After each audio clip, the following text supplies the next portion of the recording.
How's it going, everyone? This is Brian Piper again, here with my co-host for our podcast, Where Are They Now? The Industry Finalists. I would like to welcome my co-host, Elias. Hey, Brian, thanks for having me. Yeah. For those that don't know me, I'm Elias Ventura. This is something new that Brian and I are excited about, and let's get after it, man. Episode 2. Episode 2. Episode 2. It feels like more, though. Well, dry runs and I guess what we can call blooper reels, for a lack of a better term, right? That we have stored away for maybe a rainy day or something. Yeah, for sure. Yeah. I mean, and the funny thing is talking about, you're right. It feels like it's been a long time because we've been talking about this since September. And I think that's kind of when we first started, when I reached out to you about it. So just to give everybody a little bit, as it's still new, where are they now? This is a podcast based around the Mobile Electronics Industry Awards. It is presented by the Mobile Electronics Association and Friends. We are the Friends.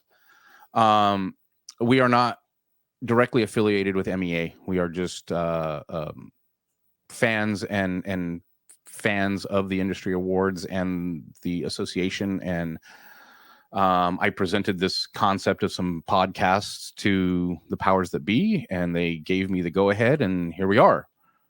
And today we have probably one of my, not even probably, he is absolutely one of my favorite people in the industry. He is professionally and personally have been a huge inspiration for me over the years. I met him back in like 2011 face to face after having known him on 12 Volt Insider Forum and all that stuff. But yeah, so I have some history with him, nothing crazy personal or anything, but we go back, and we've been industry friends and a little bit of a mentor to me in some ways over the years. So I'm really excited. It's what's fitting about it, as just an extension of the excitement for it. The awards are right around the corner, and who better than someone who's partaken in so many aspects of the awards, and not just himself, but influence his staff. Right. I mean, we're talking about a guy that his company is 2-time Retailer of the Year. He's got two employees who have currently won awards, the same award, Sales Pro.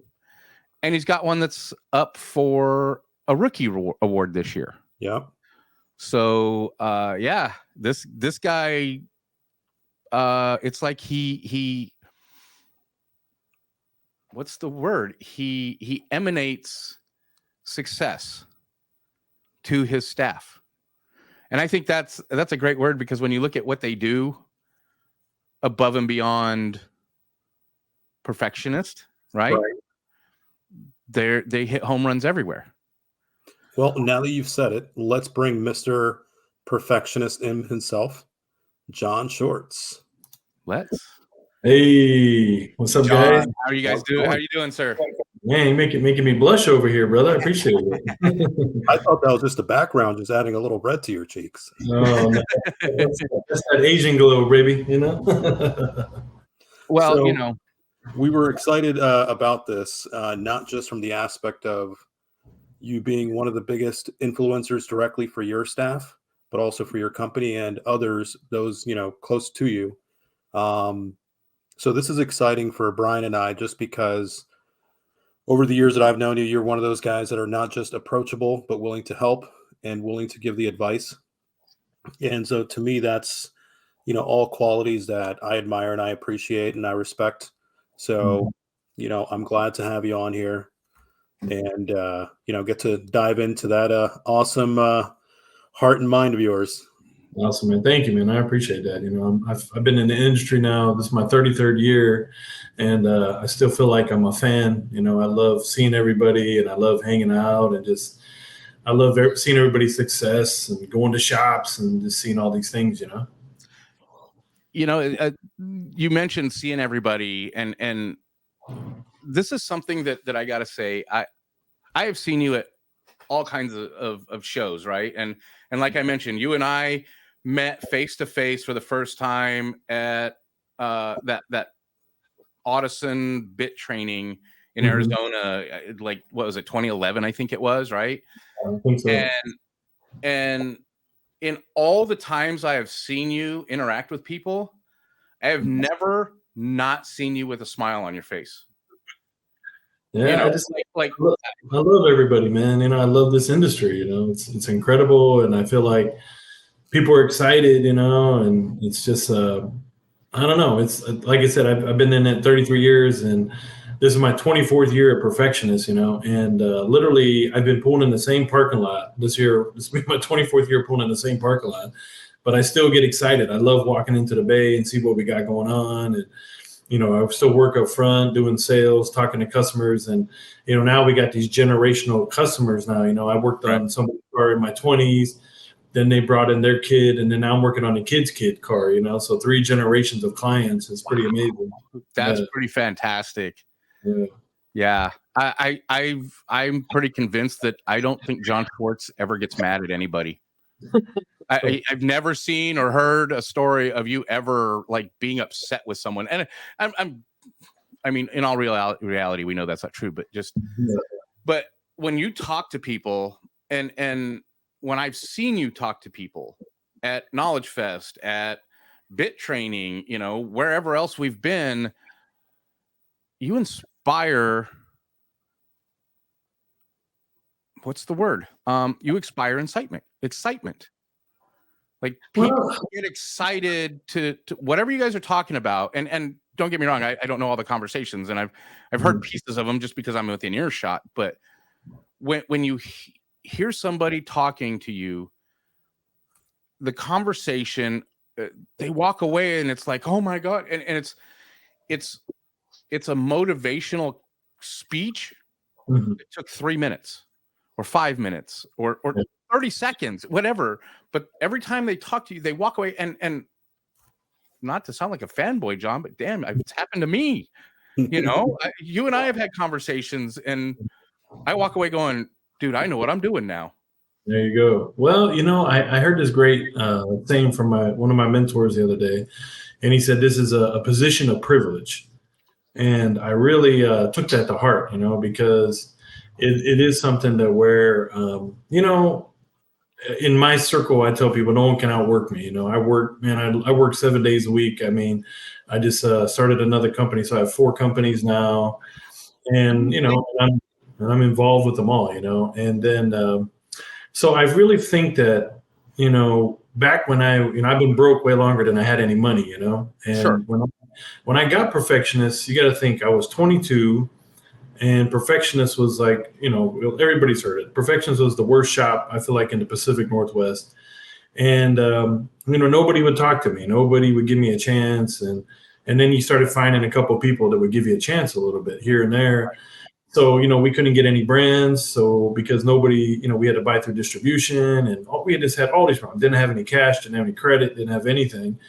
So I'm just trying to figure it out. So we became an install driven company. And then because back then I was a good installer, and to this day people still come to my shop and we tune cars all the time because I think we're one of the best tuners. Nobody up here uses oscilloscopes and RTAs and all this good stuff. So, so at a certain point, finally, some people have started hearing me, and I remember, since we're talking about the awards, we were up for Retailer of the Year in 2010, 2011. And, in the remote start circle, a lot of people, knew about us, remote start guys, because we're this shop up in Alaska. This is the home of CompuStar, all these great things. And we were like one of the only, I think the only manufacturer realistically that had a retail store. So we could do tech support like live with people. So sometimes we'd be working on the same car. I'd be underneath the dash with the headset on, and I'd cut the wire, and I'm like, oh, don't cut this wire. But the guy cut the wire too late, something. So I think really, nobody really knew who Perfectionist was or knew who I was or anything, except in the remote start circle. So it's funny, as I remember at the first award show I ever went to. So I had a big goal for myself, and my goal for myself for 35 was I wanted to buy my partner out, who was the owner of CompuStar, and then I wanted to win Retailer of the Year. So I remember we had put a ton of effort into Retailer of the Year, and I didn't know anything about it, man. I mean, this was literally, I never even been to Knowledge Fest. This is my first show, and I finally got to go. And anyway, so 3 weeks before my 35th birthday, I'm at the shows, I'm in classes, I'm studying, I'm listening. And one thing about being in Alaska, and I think this is kind of goes to what you were saying, is being so far away, I didn't have a reference of what everybody else is doing. Mm-hmm. You see people in the magazines, you see people doing this, you see people doing that. And you think, man, these guys are making a ton of money. These guys are famous. Like, oh my God, But I had a crazy reality check at a class in Arizona that, there was probably like 20 guys. And I remember we were going out one night after class, and, there's some fun extracurricular activities to do in Arizona. So anyway, I was like, all right, guys, let's go. We got to go to this place. And literally probably 15 of the guys were like, oh man, we didn't budget for this. We didn't do this. We didn't do that. We didn't really think about it. And I was like, what are you talking about? You guys are in the magazines. You guys are famous. Like between all of us here, there's got to be $20 million in business happening. And these guys look at me like I'm crazy. And I'm like, then they're like, dang, what kind of numbers are you doing at your shop? And now back in 2010, I was probably doing like 1.5, 1.6 million a year. But I had no reference. I didn't know.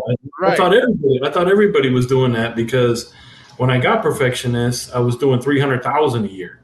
Right. So think about that. So now at the level we're at now we do 300,000 a month. Jeez. It's in some levels, not all the time, but we definitely have good times. Yeah. And so at that point, we were one of the bigger guys in the industry, and I didn't even know, because I'm a million miles away. Right. So you're separated by a whole nother country. literally. So anyway, we get to the award show, and I remember, CompuStar was starting to pop pretty good. They never won an award yet. Nobody knew who we were. So when we went to dinner at the award ceremony, we literally were at the very last table in the back of the thing. And I remember it was my sister and my brother-in-law came with me. A couple other friends came with me, and then all the CompuStar guys, we're all sharing a table. Right. And I remember it so crystal clear. They're like, the top 12 retailers. And then, it's like they say this guy. And, we were in the top 12. So they're like, Perfectionist Auto Sound, and I was like, oh my God, this could be it. But I was like, there's no way. There's some awesome shops up there. And then, man, they're like, 2010, 11 Retailer of the Year. And then it's like, when I saw my shop, and oh my God, man, we screamed so hard and screamed so loud. And I was shaking, man. I was shaking so hard. And that's really, at that point, that's what really kind of put us on the map. And now all these people are like, man, who are these guys up in Alaska? What are they doing? Like, Anchorage only has 300,000 people. How are they doing so much business? How are they doing this standard and all these things? So really, the one thing I think I had an advantage over was because since I did work for CompuStar as well, I was traveling a lot, and I would go to people's shops, and I'm like, oh wow, that's cool. I like that idea. I'm gonna borrow that and take it back to my shop. Absolutely. I like that. I like that. Or then I go to some shops, and I hate to say, I looked at the list of retailers of the year, and I'd always think whatever city I was in, I want to see whoever the retailer of the year is, And I walked into some shops, man, and I was like, wow, man, my shop kills this shop. I hate to say that. I'm not being a hater. I'm just like, so I felt like, you know what? If I ever win that award, I'm going to be the standard, and I'm going to be retailer of the year every day, because Alaska is a travel destination. Right. And I do get guys that fly in, and they're just like me. Oh, there's a retailer of the year. I want to see who it is. So I don't care what day of the week it is. You come to Perfectionist, we're retailer of the year every day. I represent every single day, and that's every aspect of it, because you as soon as you turn down my street, that's Perfectionist Street. Right. I got my signage is good. My building's beautiful. The parking lot's beautiful. Everything matches. You walk up to the door. As soon as you walk in, it's like, it smells good. The customer area is nice. Bathrooms are immaculate. We give the tour. We do everything that we teach in every class that I've taught for the last 13 years on business. It's practice every day.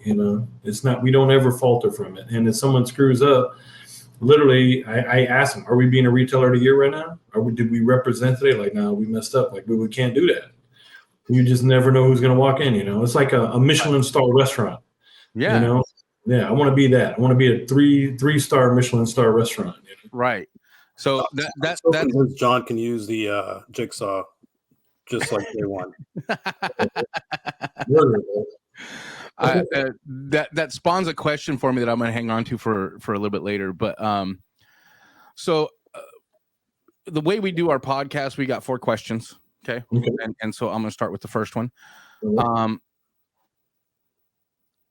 Tell me, we've kind of talked a little bit about it, but tell me about like your industry experience and like what your current role in the industry is, besides, because so you own Perfectionist, but what is your role as an owner? And we know you're lots of other things that I'm looking forward to hear about here. So, well, I feel like, like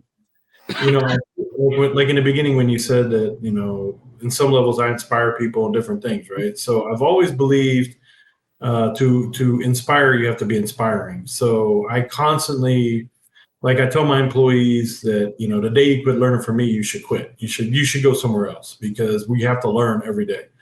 And so I have some very, very talented people. I mean, I just had 2 guys come up, both of them hit their 10 years last year. And, and the funny thing is, a couple of these guys I've literally known back when we were teenagers, like Rob, who's the current sales pro. I literally built his first big system for him when I worked at another shop when he was 16, back when Oz Audio was around. We literally did, like, I'm talking, back in the day, it was like a $10,000 system, but right. Yeah. You're talking 25 something years ago. Yeah. Anyway. So my point of that is that for me to inspire and to get the best out of people, lost it. Sorry. Oh, we still got you. Are you still seeing me? Okay, sorry. Yeah, so I feel like I have to constantly push myself to create an environment for them to grow. So the shop I worked at before I came to Perfectionist, we used to call it the cave, because the shop, like, it was all these cars you could fit on one side, and there was a tunnel that you had to go out to pull anything out.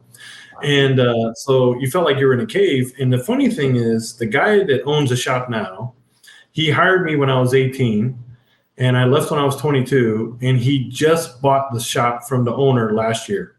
Wow. So that tells you that I would have never been the store manager. I would have never been, like, I probably have been the shop manager, been the highest level. But then I look at, how much I've achieved in those same amount of years, right? So it's kind of one of those things where I'm like, I feel like, and so in the industry, what I have to do now I'm a retailer, I'm a manufacturer, I'm a wholesaler, I'm a distributor, and I'm an international distributor. So I have every role in the industry. And, the reality is I have to create these type of things because I want my people to grow. Right. It's one of those things where I feel like I teach it in class too, as an owner. We want to make money, and we want the nice house, the nice cars, we want all this, but it's lonely to sit at the table by yourself. I want my people. Yeah. So, like, one of my guys owns 3 properties now, has 0 debt. Other people, all of us, we talk. So the thing is we talk real estate, we talk investing, we talk residual income, creating revenue streams. So we constantly are creating that. So every New Year's, I sit down and I say, if you got a business idea, let me be an investor. Let me protect you, because we work together already. And ultimately, growing up, I think the mindset in the industry a lot of times is we're thinking in dollars per hour. People will jump ship for $2, and they think, but that's such a short game. But I sit there and I think, man, you got to start looking at your value per year, and then what are you trying to achieve? So I had a big goal for myself at 30 that I wanted to make 6 figures by 30. And, I did it because I had a defined goal of what I wanted to do. I made my first $1 million in 2008. And now when I look back, and with all my companies, we've generated over like 45 million in revenue in my career. So, it's in how do you do that if you don't have a good team and then they push you to keep pushing yourself, Right. Well, you made that comment that as soon as they stop learning from you, they need to go somewhere else. Right. But if you keep learning, so you're learning stuff to pass on to them down the road as you progress, right? So Absolutely. they're learning things that you already know. You're learning new things to keep passing. So it's this revolving door within your own team. Well, it's not just, it's my team spreads, everywhere, right? Because, Right. I love, like you said, in industry, I talk to a lot of industry guys. And one thing that I love to do is like if I'm in any city, I usually will find like a struggling shop. Mm-hmm. And then I go to that shop, I'll stay an extra day or two, and then I go look at their business and I just say, let's figure this out. And the reality is like sometimes it's accounting, sometimes it's the inside, sometimes it's the outside, sometimes it's signage. Like some people's signs are so bad that like literally the wife don't even know where the shop is at. And I'll grab the guy and I said, come on, let's go walk down the street. And we'll walk 2 blocks away. And I'm like, where's your shop? And it's like, oh my God, I can't even see it. I'm like, right. So let's change the sign. Let's change this. And you don't even know over the years how many phone calls or emails I've gotten to like, man, John, we're still in business. My kid's going to private school. We're doing this, we're doing that. I mean, one shop I went to, one night we stayed at the shop till 2 a.m. doing the books. And I found like $15,000 for the guy. And it saved him for like months. It kept him in business. And so by pushing myself and putting myself under constant stress of business and learning and money and cash flow and all these things, I feel like, there's a lot of shops that start fresh and then they got good credit. But the best experience I got was coming to Perfectionist. That was the worst shop because they had terrible credit. I had like a 200 credit score, in the sense of what the business was. Right. So a lot of people, they can have a successful business because they started good. They went to the classes, they learned, they did good. Great.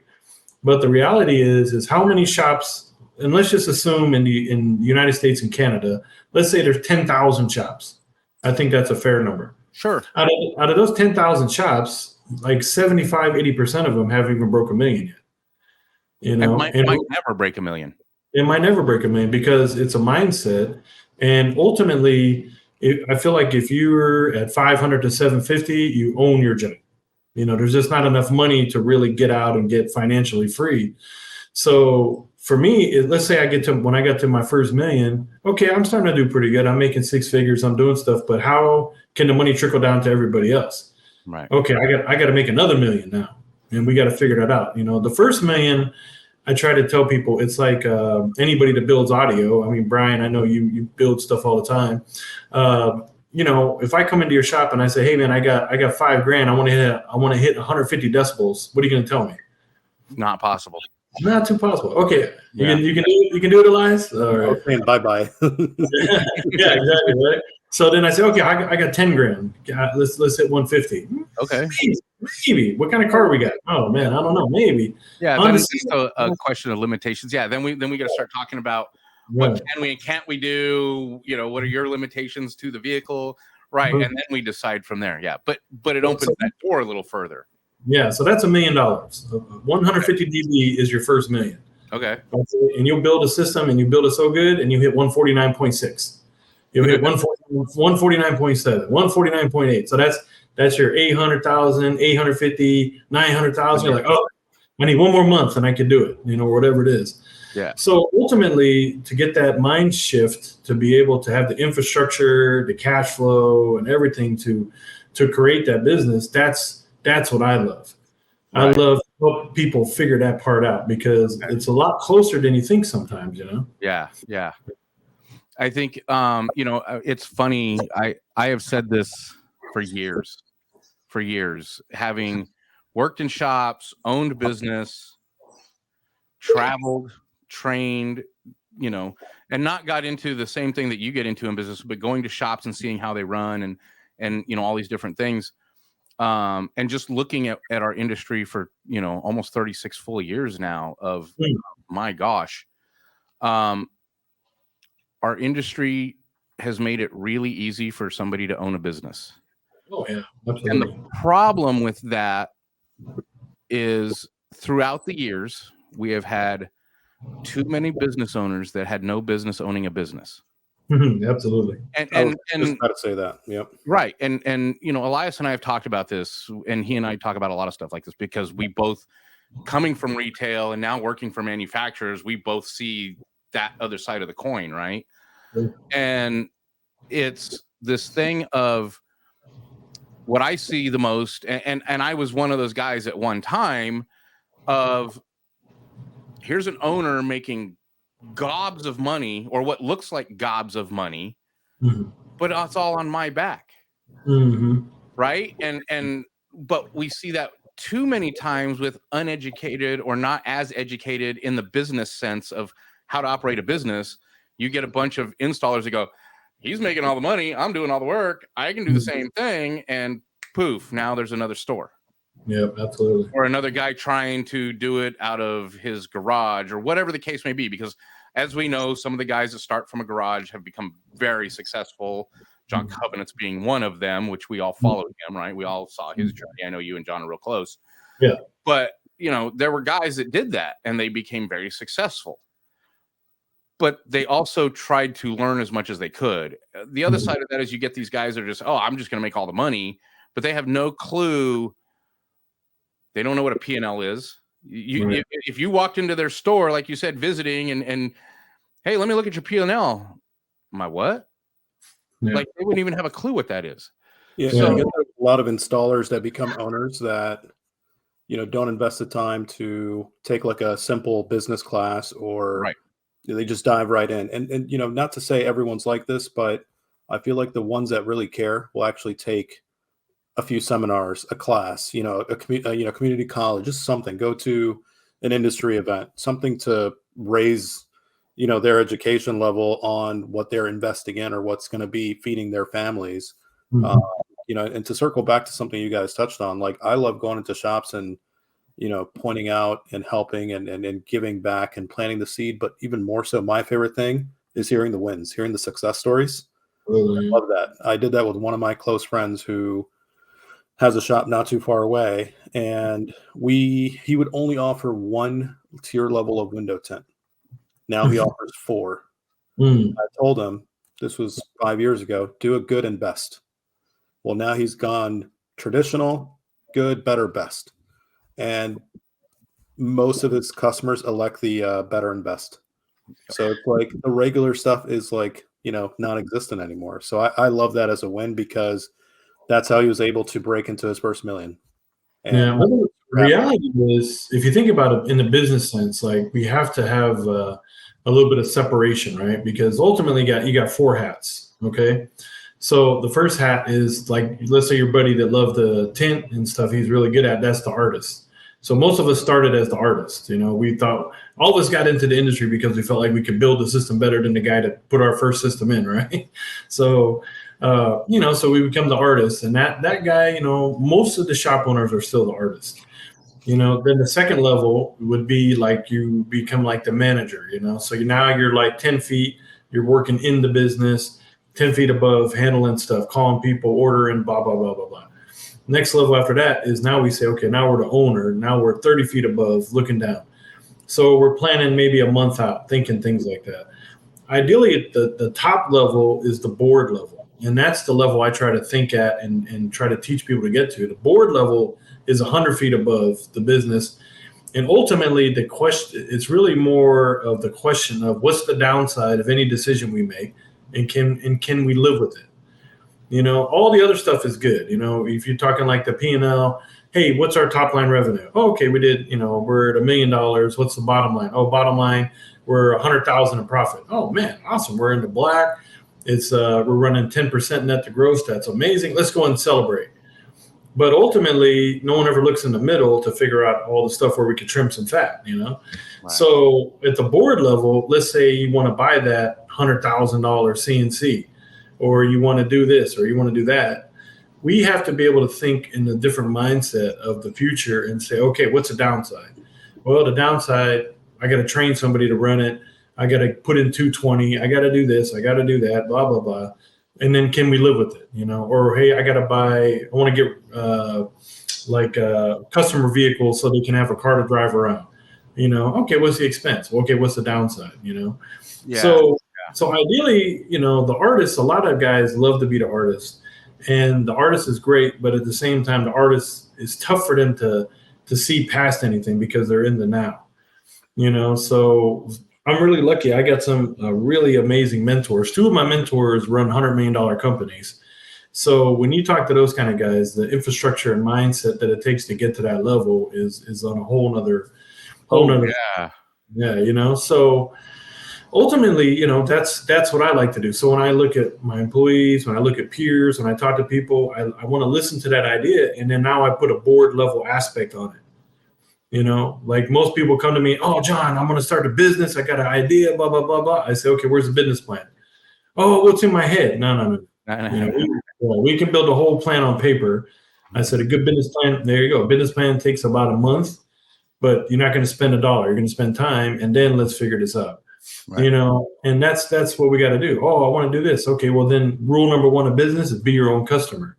I said, okay, walk me through it. Walk me through the front door. Tell me every process that's going to happen. Even right now with our remodel in our showroom, it's a be your own customer moment now.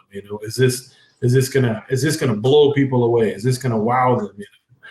And so every company that I own now, it's the same thing. What is the moment that they hit enter to look me up to the moment they cash out? How's that experience?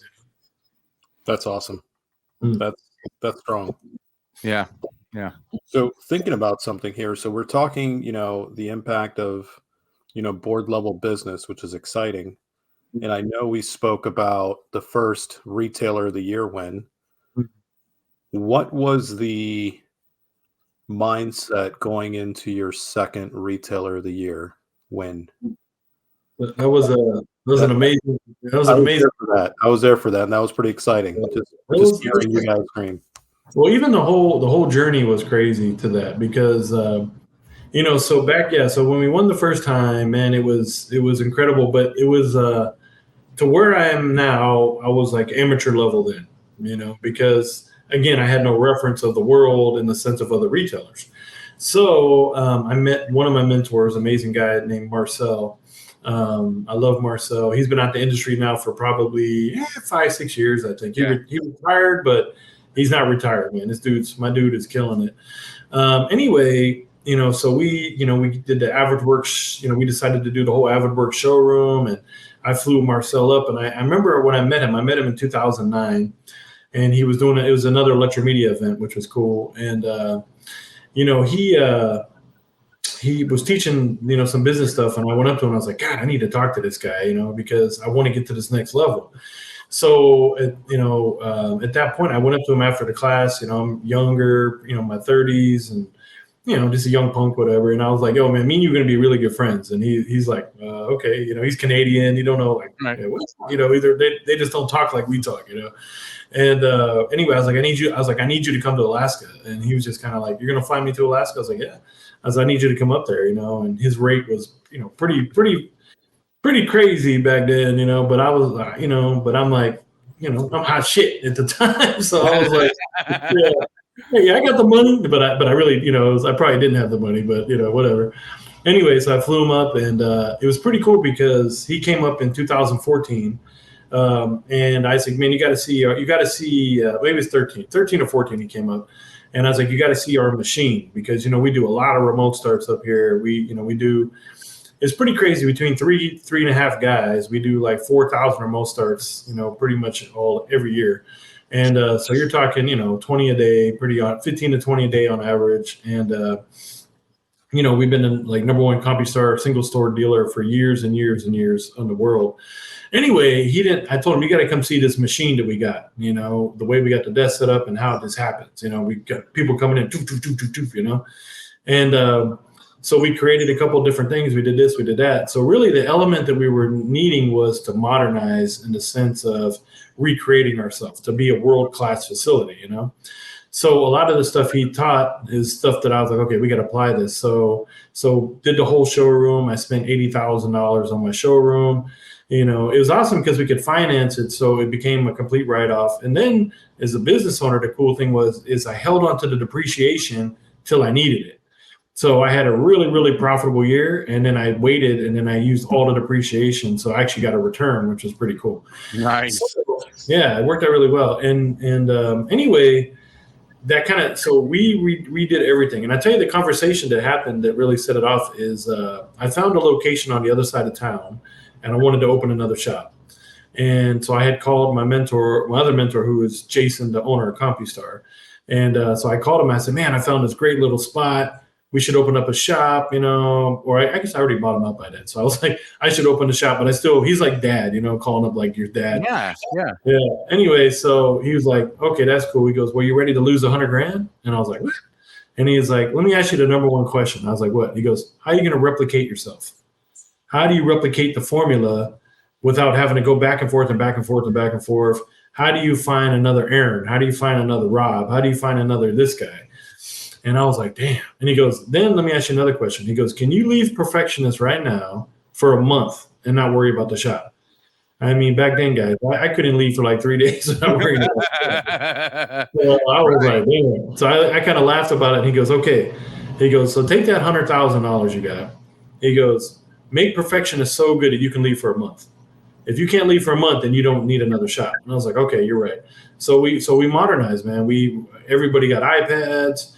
We repainted everything. We got the AvidWorks showroom. We changed every part of the shop. I mean, we even got new uniforms that went all out. And then we modernized and we figured it out. And then I was like, okay, I think we are really creating this standard now that is pretty amazing. And so at that time, I ended up starting another company. And, some of you guys know I got into sound deadening So it's kind of a twofold thing. So basically, I was teaching a class, and a bunch of Australian guys came to the class, and I was talking about CompuStar because I was the third guy hired at CompuStar back in 1999, and so I was talking about our growth and everything we're doing and this and that, and basically these Aussies were like, "How come we don't have CompuStar in Australia?" And I was like, "Wow, that's a good question. How come we don't? Let's figure it out." So then I spent like the next year and I researched all the different provinces and laws. They're very similar to Canada on how they kind of do stuff. And so some places had to have all black wiring for their harnesses. Some places needed this, some places needed that. Some places, every car has to have an alarm. You can't do just a standalone or something. Anyway, so I went to CompuStar and I had this big book and I was like, hey, here's everything for Australia. These guys are ready to go. I think we should do it. And they looked at me and like, man, John, we're so busy. Why don't you take Australia? And I was like, I can have Australia? They're like, yeah. And I was like, oh, wow, that's cool. So I hooked up with one of the guys from Australia, and then we opened a new company, and we called it CompuStar Australia. And so it's super cool. So here's the crazy thing, and you got to be able to be mobile, is every year my birthday's in September, so I like to take some time to myself, Mm-hmm. and I like to be the world traveler. So I was over in Thailand, and I was in Dubai, and I was kind of just living life out there for a little bit. And my guy from Australia hits me up and he literally was like, yo, I need you here for this meeting. And I'm like, well, I'm in Dubai right now. I can't come, And he's like, no, we got this meeting with this group and they have this annual meeting and they don't let any manufacturers in, but they're going to let us in. But we got 1 hour to do a meeting. And if we can get in there, we can pick up the best 100 dealers in Australia. And I was like, wow, okay, well, do I really got to be there? Yeah, I was like, do you really need me? He's like, John, I need you there. So $4,000 ticket later, got out of Dubai, flew back to Alaska. I was in Alaska for 2 days, then flew down to Australia and went to this meeting, 1 hour meeting, literally flew all around the world for one meeting. And we closed the deal. And then we got invited to do a conference with them and all kind of stuff. And so anyway, my buddy was using this type of sound deadening, and I thought it was pretty cool because I hated what we were using. And anyway, so I got, he kind of gave me the connects with how to get into it and different things. And I was going to call it Perfectionist Auto Sound Sound Skins. I just put the name out there. It's my ex-girlfriend now. I don't care. Right. Anyway, so I had the packaging done, and it was Sound Skins, 2 words with the Z. And then, I was going to have it all logoed up with Perfectionist, but then I started thinking like, man, Bryan, you're not going to buy Perfectionist Auto Sound mat if you have a shop. Right. So all these type of things. So I said, okay, I got to think of something different. So I like the sound skin. So I basically cleaned it up, shrunk it down to one word, put an S on there. And then the square logo with the S was the S thinking outside the box. That's why it's always in tubes. So that's how we came up with the logos. And anyway, so here's the crazy part. I know it's a lot. So me and Aaron, we had this big convention to go to. We thought, well, we had 5 cities that we could do in Australia. That we could go around and train everybody on CompuStar, and then also start promoting SoundSkins and all this type of stuff. Plus, we were submitting everything for Retailer of the Year for 2015. So got everything submitted. Me and Aaron, we jump on the plane. We go down to San Francisco. And anyway, the funny thing about San Francisco, if anybody's there, we ended up leaving some stuff in our car, and our car got broken into. And literally the day before we fly to Australia, our backpacks got stolen, and both our passports got stolen in our backpacks. So thank God we were in San Francisco, because that's where they actually make passports. So if we were in LA, if we were in Seattle, anywhere else, we would not have been able to do it. So anyway, so a couple $1,000s later, a couple running around crazy missions all over the place, got our passports the next day, got on a plane, flew to Australia. And me and Aaron were in Australia for like 2.5 weeks. Yeah, it was crazy. I mean, and my buddy Marcel, he met us in LA, because I had asked him to come down with us. So he met us in LA, and I remember walking up to him, and this dude's just shaking his head. And he's like, I don't even know how you're standing here right now. And I said, bro, I was like, a lesser man would not have been here, bro. I'm telling you, I broke so many laws and so many traffic laws to get here, but we did it. Anyway, so the crazy part was, so me and Aaron fly down to Australia. We kill the conventions, teaching classes. We fly, I mean, literally we go even down to Tasmania. And this is a kind of a cool moment, you know. This is really the first time Aaron's really traveled with me. So you got Australia, and then underneath Australia is Tasmania, and then it's Antarctica. That's it. Yeah. So we go to this town called Hobart, and we walk into the shop, and I'm like, hey, how you doing, man? I'm John. This is Aaron. And, you know, we're from Perfectionist, and we're here to talk about CompuStar. And the guy's like, wait, we know who you are. We follow you on Facebook. And I was like, whoa. Whoa. Like, yeah, I mean, Alaska's up here. They're down here. Yeah, on the bottom of the earth. And me and Aaron just looked at each other like, wow, this is crazy, man. You know, so awesome. We great way to start. So anyway, we do 5 cities. We travel all over Australia. Then now the awards is coming up, so we got to fly home. We land in San Francisco. Aaron goes to Alaska. I fly to Texas. I get to my sister's house at like 1 a.m.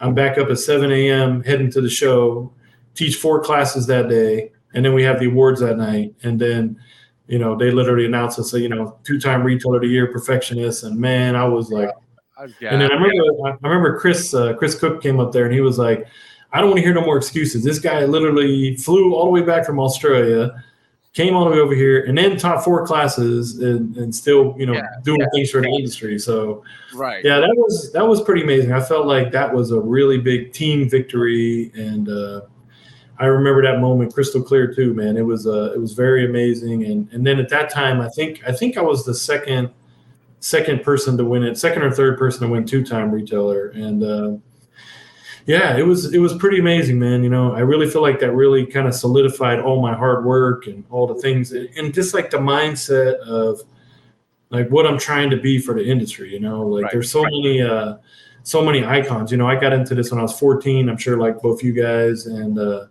you know, we looked up to so many people and thought, man, you know, so now it's like I want to be one of those people that people are like, oh man, that guy John, he taught me, you know, I made 100 G's because of this guy, you know, or I got to stay in business because of this guy, you know what I'm saying? Right. So that's an awesome story. I love it. It's just a culmination of all that travel and to put yourself through all that just to, you know, be rewarded so awesome. I think that's a great story. Thank you for sharing that. Well, yes, that kind of segues me into another question for you. And you've covered some of it, but let's just like hit some high points here. So kind of tell us how participating in the awards, you know, 2-time at this point now, you've just announced you were 2-time Retailer of the Year in 2015. Or was it 2015 or 2016? 15. Yeah, 15. Right. Okay. Which was a good year for me. So tell us how participating in the awards has helped you with where you've gone since then with Perfectionist, and I mean, some of them I kind of know, but yeah. So I mean, the beautiful thing about the awards is realistically, you know, I'd say over the years of being in the industry award MEA part of it so much, you know, it's funny because you get like half the people, you know, and I don't want to talk bad, but it's real. I'm real. That's just who I am. Mm-hmm. Half the people that talk shit can't compete or never, you know, they never made it past a certain point because nobody likes a reality check, right? But champions, I feel like a true champion encourages competition. Okay.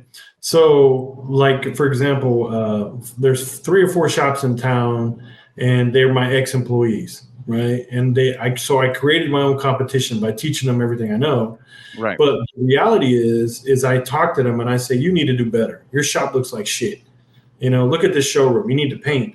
And and then people are like, why do you help your competition? I said, because a potential client walks in and this might be their first experience in our whole industry. And if they go in there and it's a shithole, and I'm sorry I keep cussing, but whatever. Oh, you're fine. But, yeah, you know, we don't care.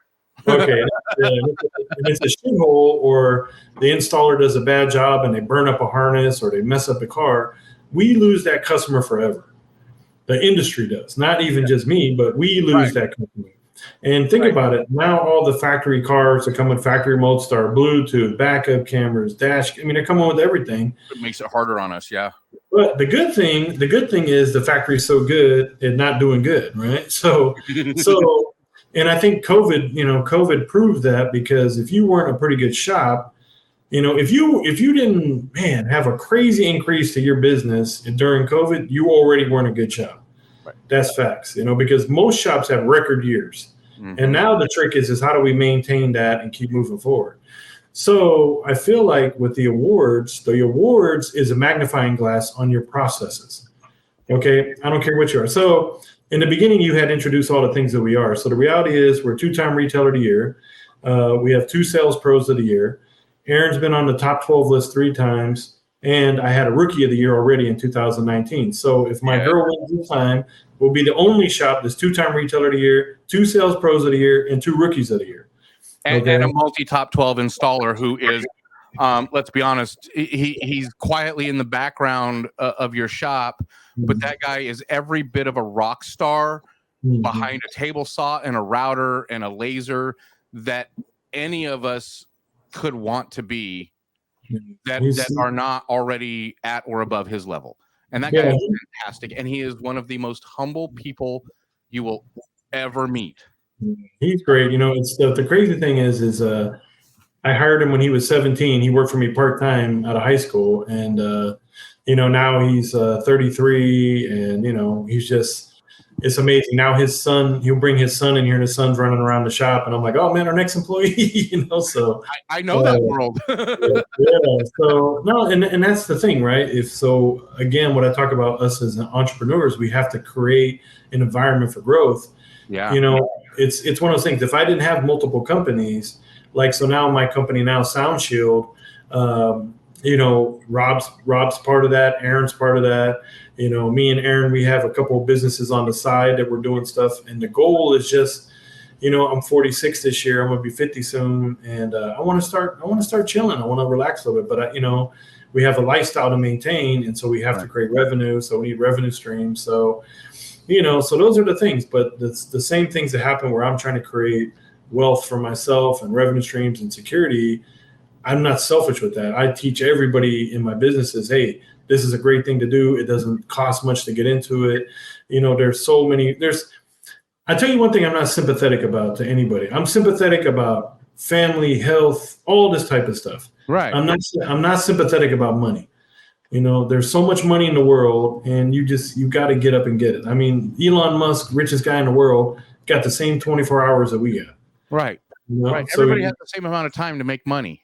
That's right. So that's kind of the focus, and that's the drive of pursuing that, you know. So by being my own customer in every business and every aspect that I do and teaching my people that, we create this experience that if you go on Google and you look up our reviews, you know, we have 4.9 on Google. If you go on Groupon, we were the #1 Groupon business multiple years. in their top 10 businesses, right? So highest sales, lowest returns, highest customer satisfaction. Wow. And every single review you read is service. You understand? It's not like, oh, this CompuStar was amazing. Oh, this audio was this. It was like, these people treated me so good, and we to this day still do handwritten thank you cards every night.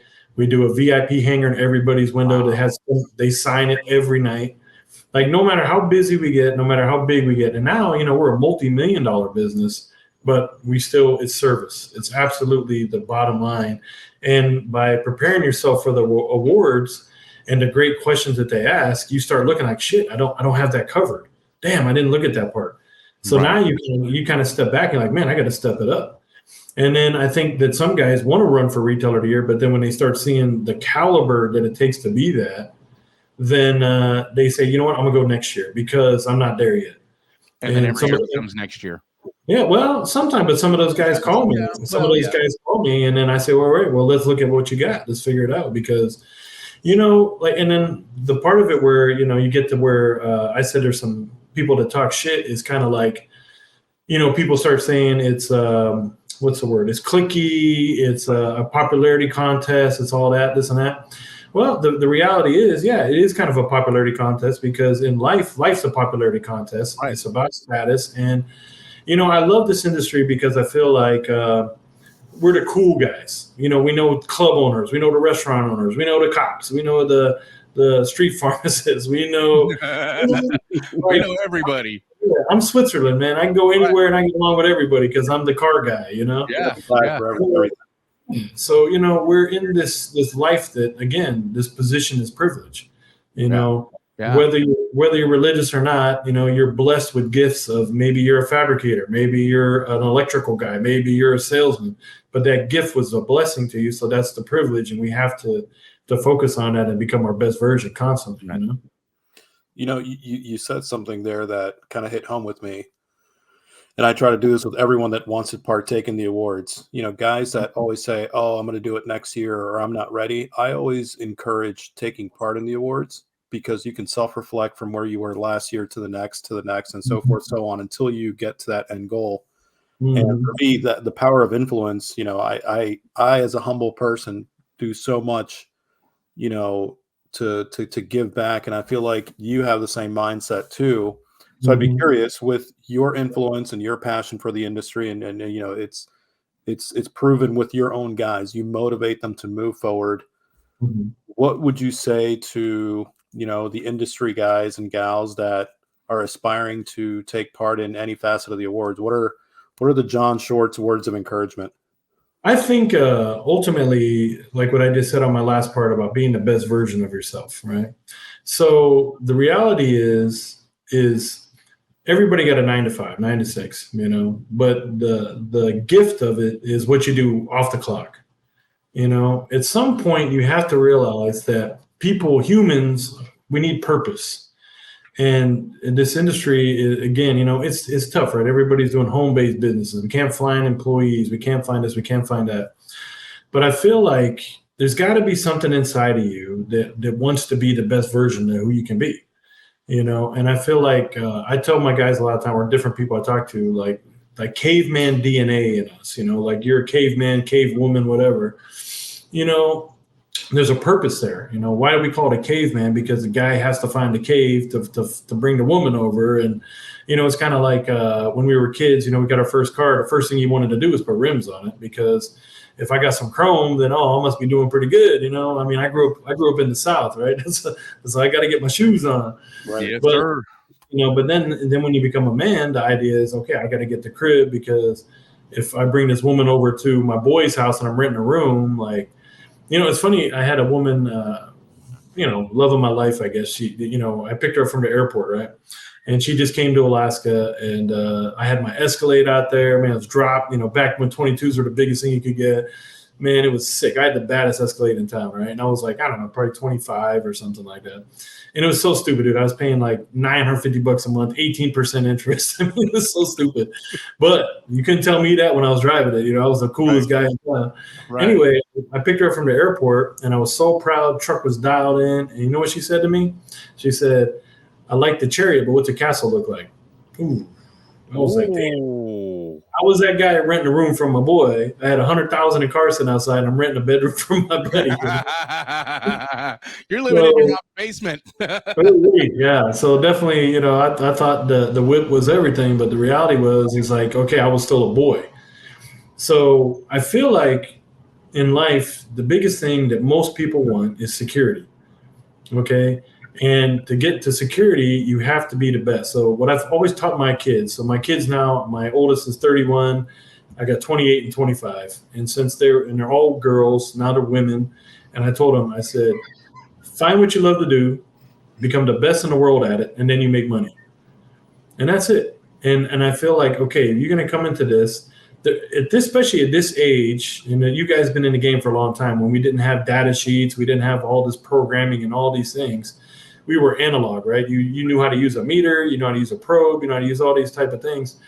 It's like in this world that we're in right now, you have so much access to information. Why are you not the best? And then everybody wants to make six figures, it's like, and you need it with inflation now and everything. But at a certain point, you have to create value.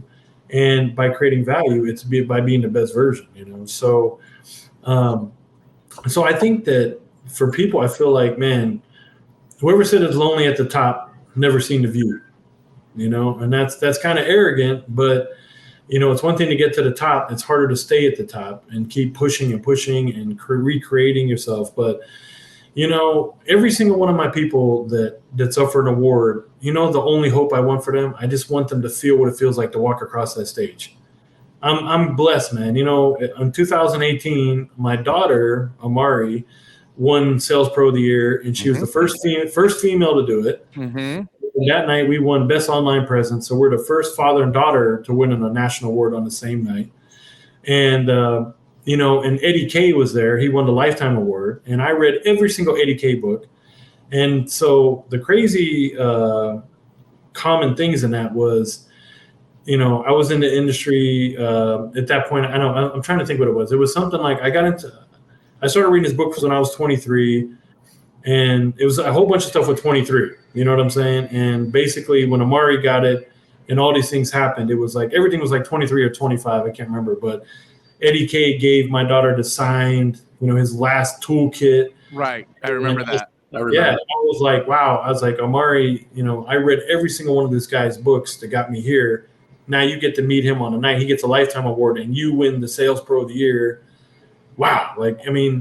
So people getting into the industry or people in the industry, it's like, I want you to feel what that feels like to walk across the stage. When I'm having a meeting with my guys and they're not feeling motivated, and I want you guys both to think about this. What got us into the industry? Think about that moment. If it's base, most of the time it's base that got us into the industry. And I remember my moment when I was 14 in North Carolina, Fayetteville, North Carolina, on Yakin Road. That moment when I felt that bass like knock the wind out of me, I was like, oh my God, I got to do this. And so the amazing part about it is I remember that experience, and that was my first experience with it. Then I tell people, every time somebody walks in your shop and you're doing that first system or whatever, they're about to get that first experience that they never got before. Right. You're about to create a lifelong fan in this industry. So, hey, if you're an installer and you want to be the best fabricator you are, think about the first time you heard bass, and now you're about to give that gift to somebody else. Right. It's like anybody that fabricates, everybody knows 1728. You have to know that, right? Mm-hmm. So I had told a client of mine about that story, and for my birthday, she had made me this engraved laser cut plaque that has 1728 cut out of it, and it's 12 times. Nice. Yeah, it's 12 by 12, and it's in my hallway. And people are like, "What's a 1728?" And I was like, "The very first lesson I learned in car audio." So the biggest thing when you lose motivation, it's good to go back to the beginning and remember, like, man, how you felt, the goosebumps you felt when you're like, "Oh my God, this thing was crazy," And now we, in the position of privilege, we get to give that to somebody now.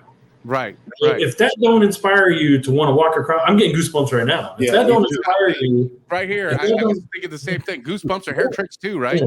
If you're not inspired to push yourself and remember those moments, And now, like I said, even 2010, 13 years ago, I remember this crowd screaming. I remember, my sister and all the coffee shop guys like just screaming, and then some of the people in the room like, who the hell are these guys from Alaska, But Yeah. that's the moments, man. It's moments that we're creating, and mediocre. 90% of the earth is mediocre, man. They just want a paycheck. They want to be that, but you got given a gift to create. These hands create. And Right. why would you not want to create and leave a legacy and be the absolute best you can possibly be? And just be mediocre. I have this words I live by, and it's all over my shop. What's the definition of average? If you ask anybody what's average, like Elias, what's average to you? What's average? To me, it's like it's okay. Like It's okay. All right. What about you, Brian? What do you think average is? It's good enough. Okay. Here's the definition. A little old Italian lady told me this. Okay. She was mean. Her name was Lynn Larocco. She was our back when we used to have a locksmith come and program keys to us all the time. So she would go around to every shop in town, programming keys for everybody. And so one time she comes to my shop and she says, "You know what, John, I love about your shop?" I was like, "What?" She's like, "You're not average." And I was like, "Oh, okay, thanks. I appreciate that." And she's like, "You know what the definition is?" I was like, "Oh, like you guys, it's okay, whatever." She goes, "It's the best of the worst, or it's the worst of the best." Wow. Say that again. Wow. It's the best of the worst or the worst of the best. So think about that. So don't you dare be average. Yeah. There's enough average people. So the best of the worst. Everything. Yeah. That's it. When I heard that, I was like, damn, I needed that. So I'm not allowed. I will not allow myself to be average. So what we're saying is we want those that have been teetering on participating on the awards to not be average. Not be average. Remember what you got into this. There was something that got you into this. If you guys do remote start installs, it's funny is when you get into the industry, right? You're like a garage bitch, and then you gotta earn that up. You're sweeping the floors, taking out the garbage. Like, man, this sucks. I hate this job. But then all of a sudden you get to do hood and tack, and you start getting a little bit more. And then all of a sudden you get to actually take a dash apart. You get a little bit more, and then you get to do your first remote start, and it takes you all day long. Man, you're just so frustrated. You can't get nothing to work. You can't find nothing. But then all of a sudden you hit that button and the car starts, and you're like, oh my God. Right. It's all those hours didn't mean anything, Yeah. That very first one, man. I remember that one. Yeah. Or you think about like when you start to learn how to fiberglass and all this stuff, and you spend, how many times have you spent 20 hours on a trunk and sanding and wrapping and all this crap? And you open up the trunk and the customer's just like, oh my God, that's my dream, man. You guys did it. That's it. And then they close the trunk and they're like, let's listen to it. And you're like, damn. Yeah. You looked at it for 30 seconds, but I got 20 hours in it. My wife hates me, what I'm saying? But anyway. I think that's how I got into the industry. The same thing like you said. Mm-hmm. I was that young teen. So every customer that came in that was a young teen wanting to get that first experience, I probably gave them more time than the customer that I have dealt with before, just because I wanted to create that experience for them. I mean, that's it. That's it. You can't. It's the most cliche thing. You only get one chance to make a first impression, right? Very true. And that's it. So I feel like, I'm kind of known for the metal business card. Different things that I always consistently do, and and I feel like because that first time I meet that new 12-volt guy, and somebody introduced me to him, I can talk all this stuff, but then I hit him with the card and they're like, damn, bro, this is a badass card. And you know what I tell them? I said, you're not allowed to get that till you do $1 million in revenue. What? I said, yeah, because it's stupid. I said, it's too expensive. It's $5 a card. It's dumb. You can't afford it. You can't afford it. Yeah, I don't want you to, but it gives you a goal to get to that I want you to do. And so anyway, it's one of those things where it's like, I tell most people everything has to drive you crazy, if you want to be the best. And I remember it's funny that we bring up John before, covenants. And one night he asked me, he hit me up on Messenger. Yeah, I love John. He's a thinker. I love that. Yeah. He's a very intelligent guy. And I remember one time he said, John, what do I got to do to kind of get to the level you're at? Like, you can run multiple companies, you're traveling the world, you're doing this, you're doing all these things. And I kind of laughed, and I was like, I told him all the stuff you got to do. I said, okay, you got to read a book a week. You got to constantly do this. You got to do this. You got to be accessible. Like anybody, and if you email me or text me, man, I'm really good at responding. And because I feel like, hey, you took time to reach out to me. It's kind of like on Facebook when people wish me happy birthday.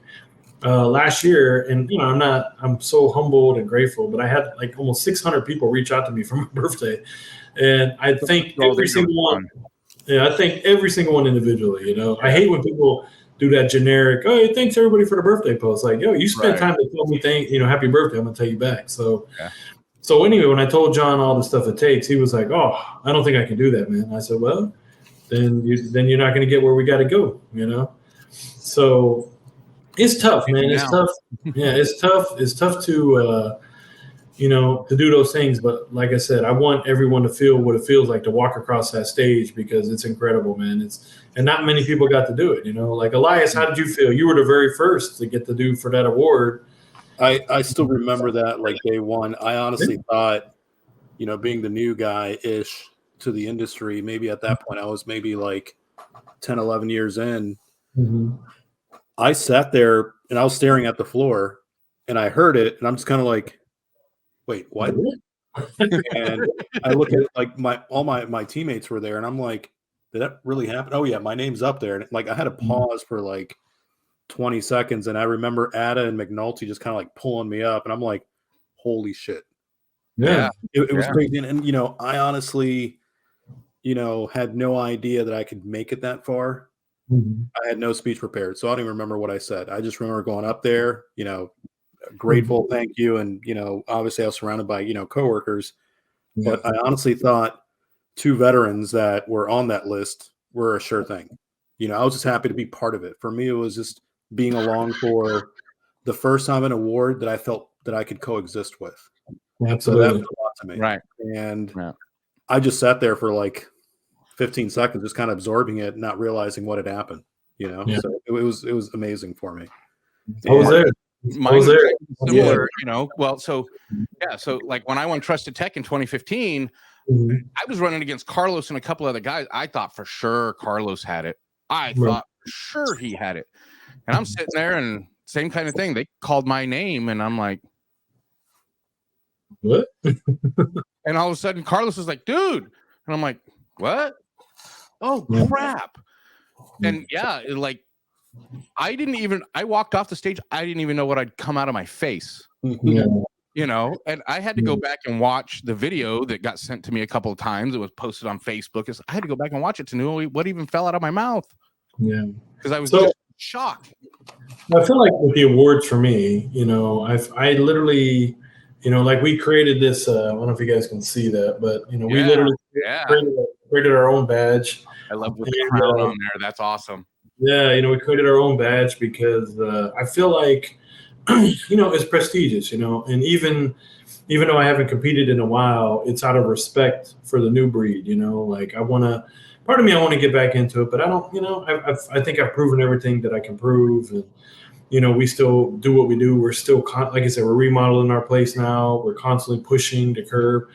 And now it's like I have a global business, so I'm working on that a lot, because I got to keep pushing, Mm-hmm. And but I feel like if you look at like the Olympians, for the Olympics, it's like they get measured in milliseconds on some things, So I feel like what do we have in our industry that really represents and like awards us for anything? Nothing really. I mean, you have local awards.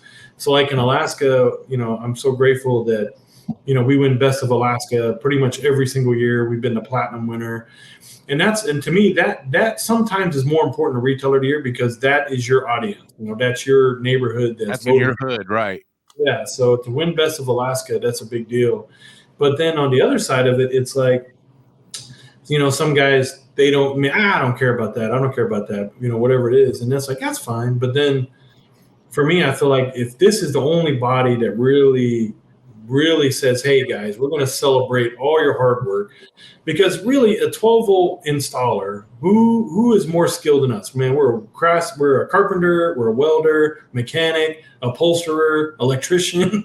You know, we're a therapist sometime. You know, so you know what's funny is you say it like that, and there was a guy I worked with one time from Germany, and this guy had worked for Bosch, like big, you know, electrical company. He worked designing parts with Bosch. And had ended up relocating to the U.S., lived in Albuquerque, New Mexico, of all places. And he and I were having a conversation about this, about like what are our jobs as techs, right? So if you do, so take a guy that does a little bit of everything, right? So this guy compared it to different types of doctors.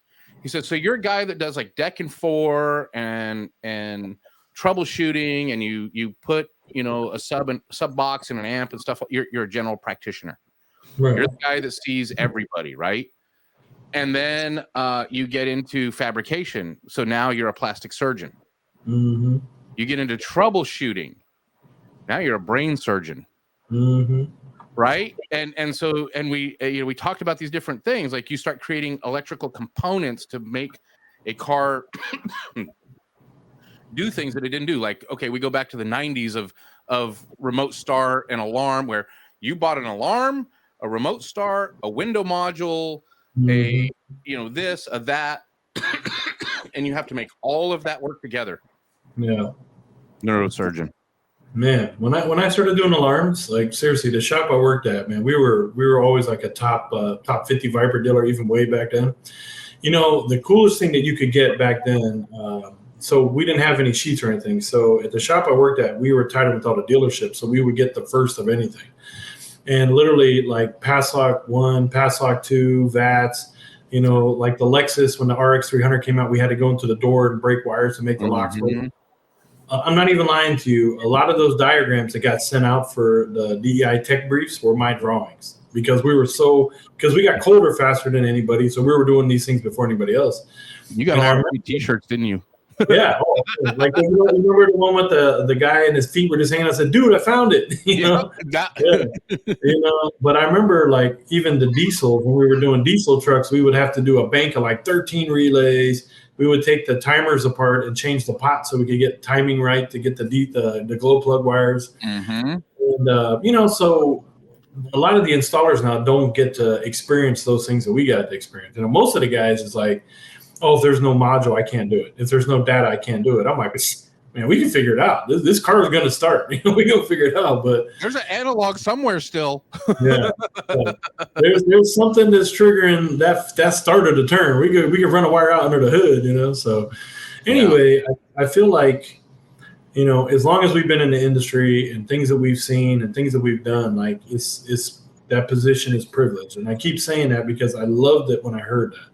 Yeah. Because it's a gift, man. You know, like go walk through a mall and look at the people sitting at the kiosk or in these retail places, or go, you know, look how badly restaurant people get treated and all that stuff. Like most of our customers, when they leave, they're super excited. They're super happy. Right. They're like, here's my money. Like, I think you guys know, like I'm a big watch guy. Like I love watches. And, you know, what other industry next to ours besides a watch game that you love to give somebody, like, please take my money and give me this thing that I want. You know, there's literally nothing that we have in our stores that anybody needs. You know, everybody wants it. They don't need it. Yeah. So to be able to create this environment, this excitement, and be able to stay relevant after years and years, that's the privilege, you know? Want. No. There you go. They are not needs. They are wants. Nice direction. Yeah. I should take my computer out to my garage and show you all my cars, and I'm like, wants. Right. Yeah. It's all wants, right? Wants. So real quick. Yeah. See, there you go. So I want to. I have one of those plaques, like you said, the 1728, right? Mine isn't 1728, but I'm a huge music fan, obviously, right? And most people know this about me. So one of my all-time favorite musicians is a guy named Steve Vai. Okay. He played for Frank Zappa. He played in Alcatraz. He played with Whitesnake. He was with David Lee Roth.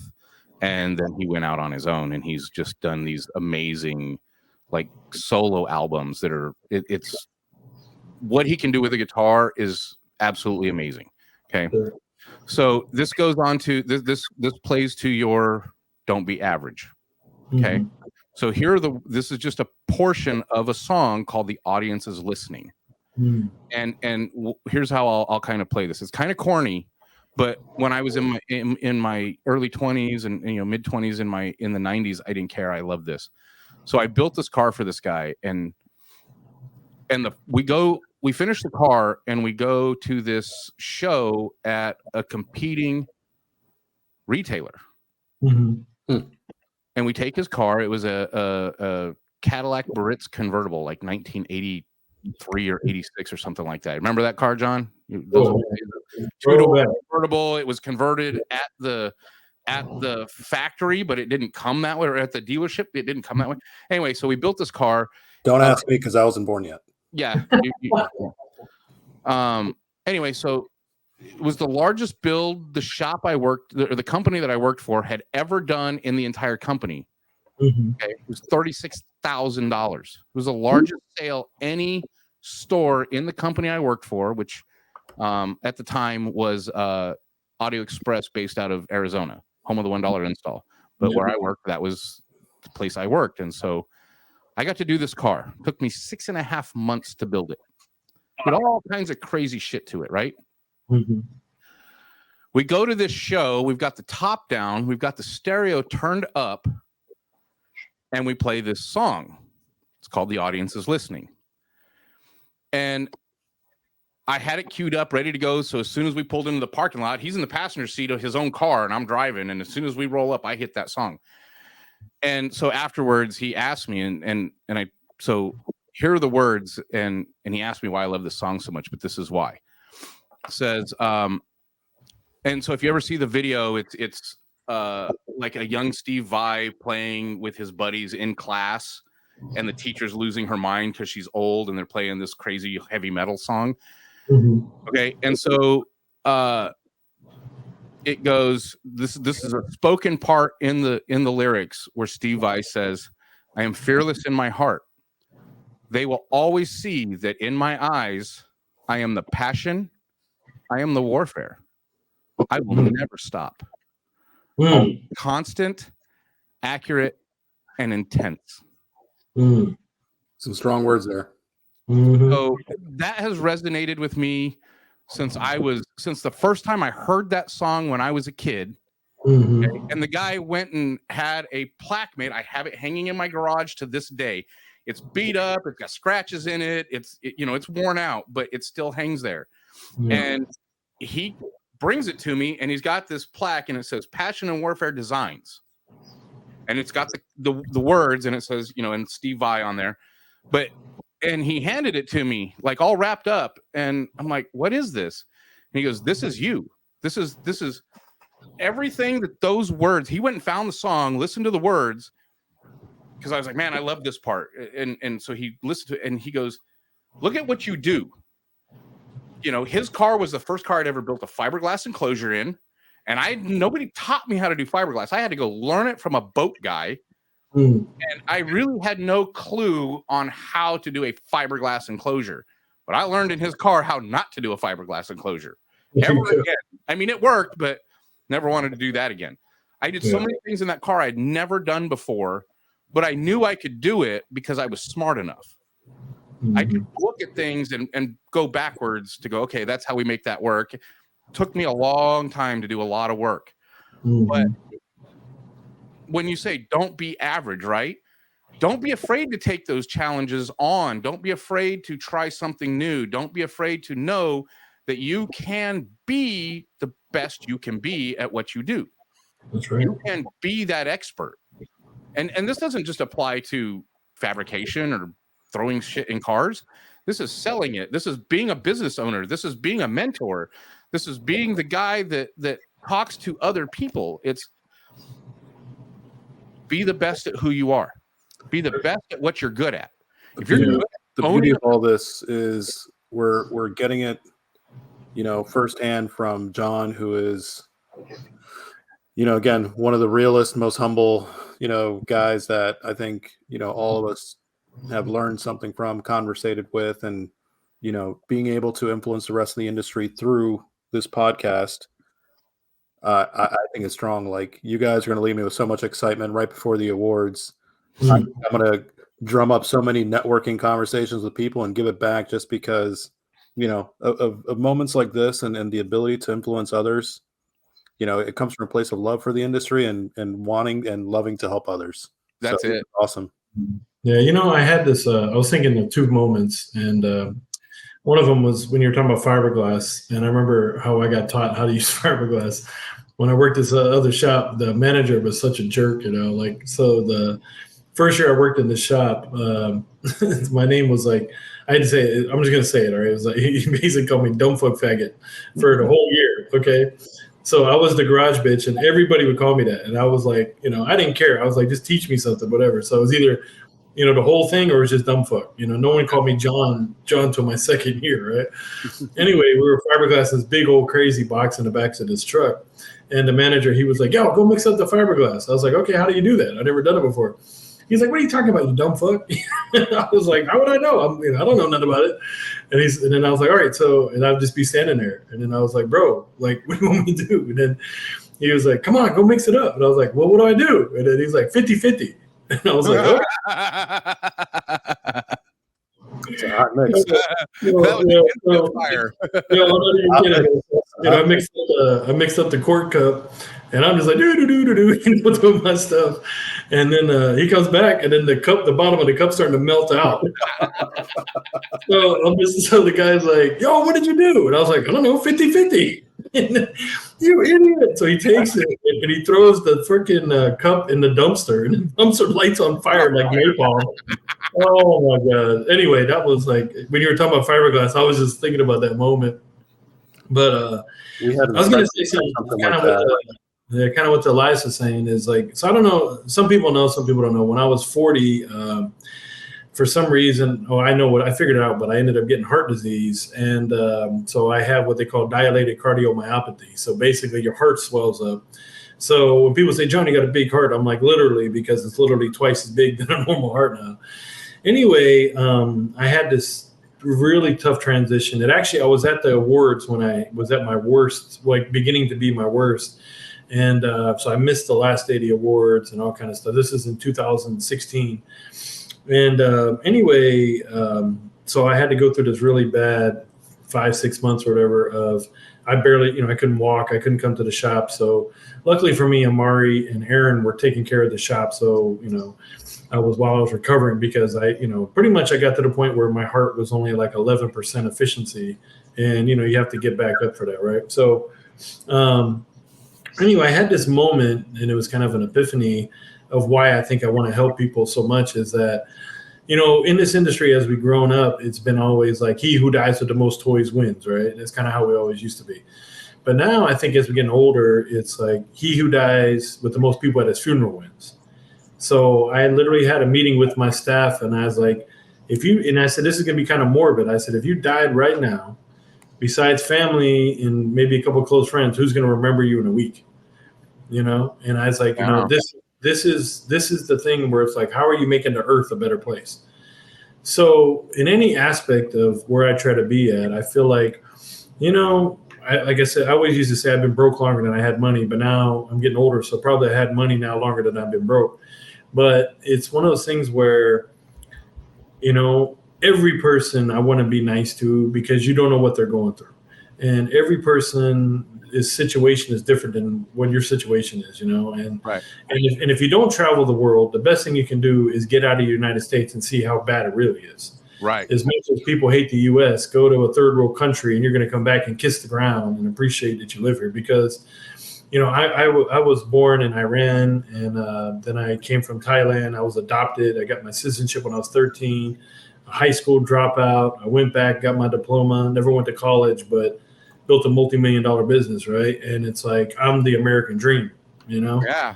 So don't talk bad to me about America and you don't have opportunity, you don't have this, you don't have that. It's just when you can look at everything and be humble and realize, man, I'm the only person that is responsible for how successful I'm going to be.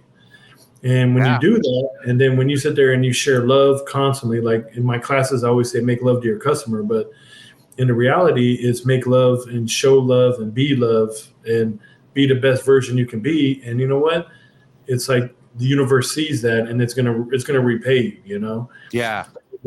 So in this industry, this is kind of deep for that, but ultimately, that's my answer of why I try to give so much, because I'm so blessed that I've been able to be in this field for as long as I have. I think, some days I still feel like I'm relevant. Some days I don't, but it's one of those things where you don't know who you affect on a daily basis, Right. Right. And at the end of the day, when it's my time, and honestly, when I felt like I was on my deathbed at 40, it was one of those things where I felt like was I the best version I could be to help as many people as I could help. And, and some nights I'd talk to God and I'd say, give me another day. I promise I won't waste time. Right. I'll be this best version. And then some days I was like, take me now. I can't take the pain. I hurt too much. But then it was one of those things where it's like, I'm not done yet. There's more people I can help. There's more things I can do. Always more. Yeah. To make the world a better place. And I feel like, so the back to the question, to get inspired by that, it's like, we're somebody's first moment in this industry. We're somebody's first remote start. We're somebody's first, base. We're somebody's first, high end. They saved up for 3 years to put this high end system in their car. Yeah. Be the best. Don't be average. And you know what? You deserve to walk across that stage, and you deserve to accept this award from your peers, because the MEA is the only one that does it. Nobody else recognizes us at that level, and I feel like it's incredible. So to the day I die, I'm going to be 2-time retailer of the year.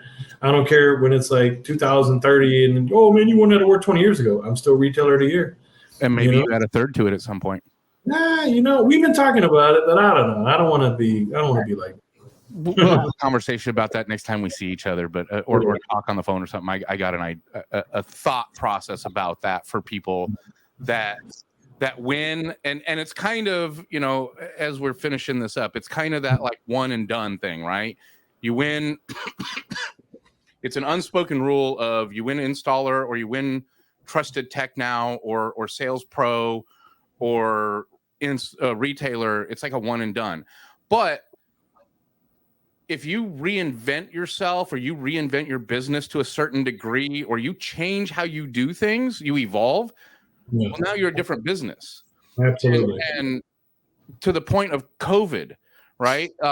Adavan from Absolute made a amazing statement one time in a meeting we were in about Knowledge Fest. And he said, if you own a business that has existed before COVID, through COVID, and after COVID, you have owned 3 different businesses.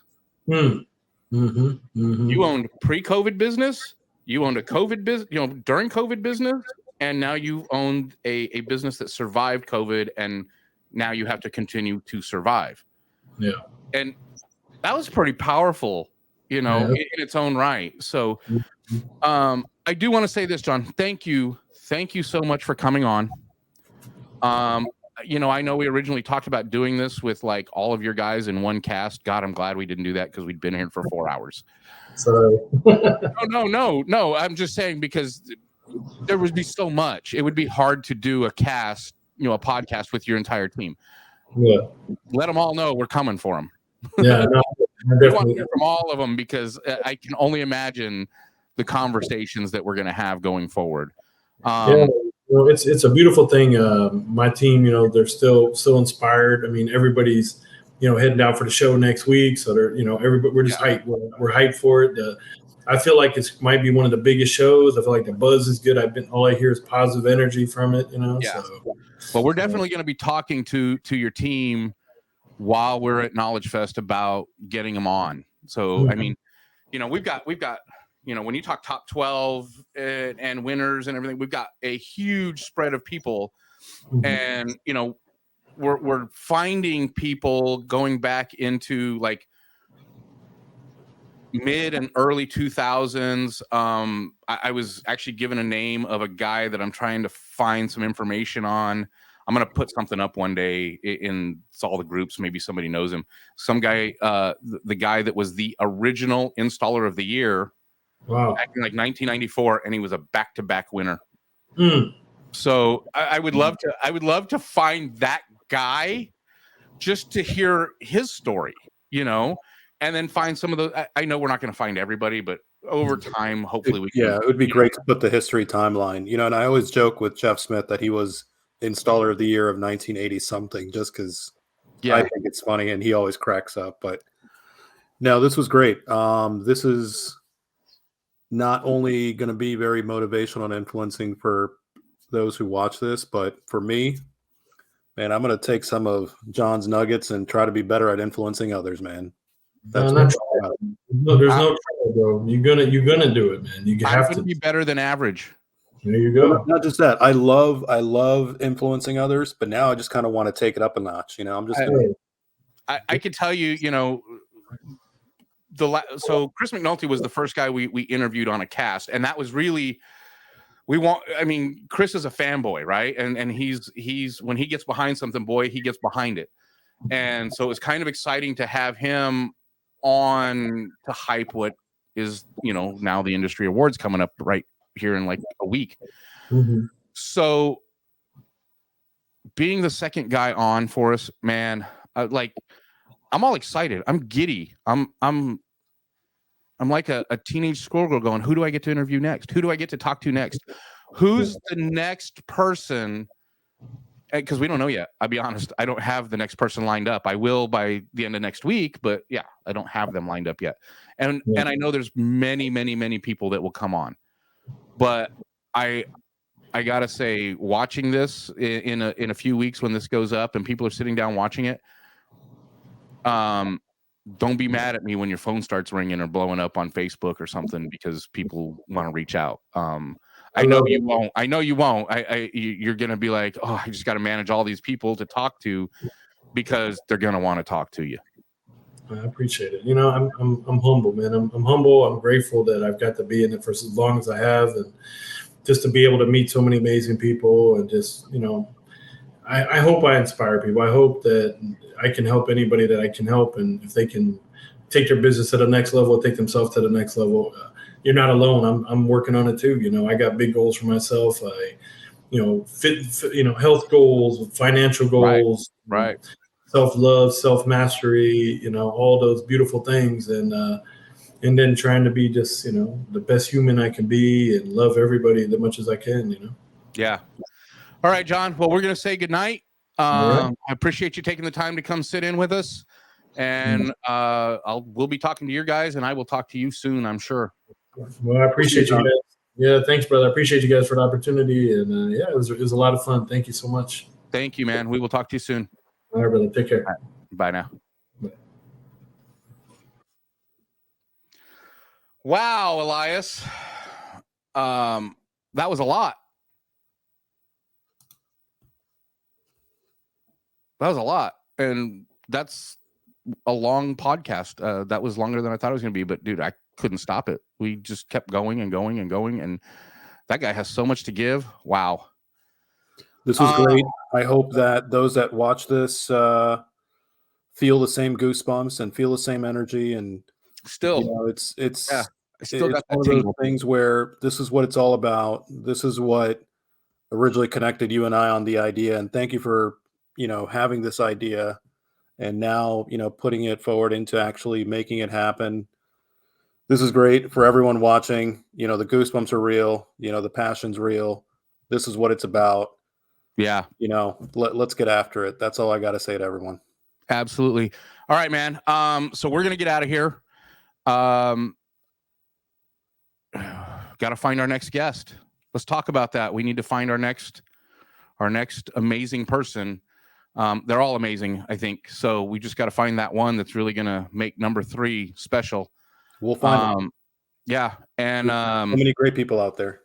I know this is going to get aired after Knowledge Fest, but I'll see you in a week. We'll see you in a week, and we'll see everybody else in a week too. Hopefully we see everybody in a week, but man, I'm looking forward to it. Well, thank you for tonight, and yes, thank you. Catch you next week. All right, man. We'll talk to you soon. Yep. All right.